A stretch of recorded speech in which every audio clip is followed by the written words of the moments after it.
But my dad drove me out, and the agreement we made was that we basically shared the stereo, so I would get to listen to a sermon, and then he would listen to a CD of music, right? So my idea was, okay, we put in a sermon, and then when he puts in the CD, I put on headphones of a sermon, right? And this was in the old days, so I had like 100 sermons from Pastor Anderson that I had marked, alphabetized, and all this. And I remember I put in the first sermon, and my dad was shocked because he had never heard anything like that, you know? And he's like, he really liked the sermon. You say, wow, doesn't hard preaching drive people away from the truth? No, it does not. And my dad heard it, and he's like, do you have a sermon on drinking? I specifically remember him asking that, and I said, yes, I do. I went to alcohol. And then I put in that sermon. And instead of it being 50-50, you know what it ended up being? Like 40 straight hours, because it's a long ways. You can ask the other men from the U.S. There's a long ways from West Virginia to Arizona. It's like 30-some hours or whatever. I guess Sacramento's the one that's like 43 hours. It's a long drive. And so basically, we just listened to Pastor Anderson for like 35 hours or something like that, just nonstop, except when we were, you know, and, you know, honestly, I had felt my dad was warming up more toward me because, of course, when you first get saved, your parents are wondering, is this new? Are you going to change? They're kind of waiting for it to stick, right? And so my dad was listening to all this, and of course in the back of my head I'm thinking, my dad is hearing the gospel along the way, and I'm thinking, I hope he's saved, I hope he's saved, I hope he's saved. So we go out to Arizona, and then I remember the Sunday morning sermon.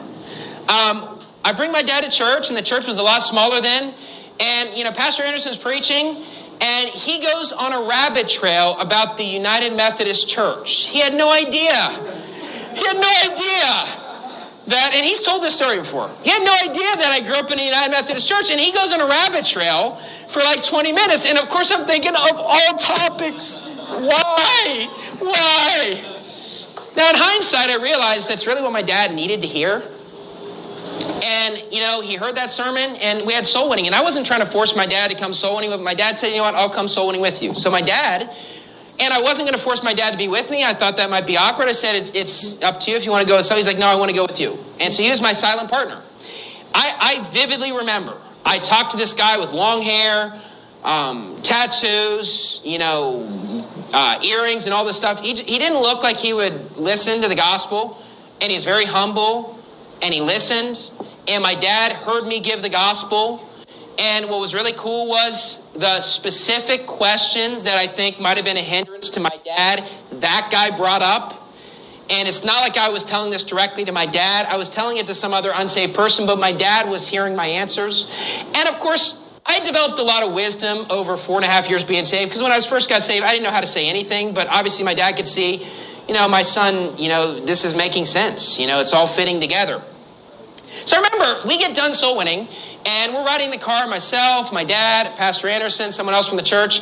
And Pastor Anderson asked, he's like, you know, how did it go? And then my dad just starts talking. He's like, man, it was great. So many people were close. They just didn't understand eternal security. And I'm like, and I was excited. My heart was literally pumping, because I'm thinking, man, maybe my dad's saved now. Maybe he got it. Because that was really the thing, eternal security we talked about.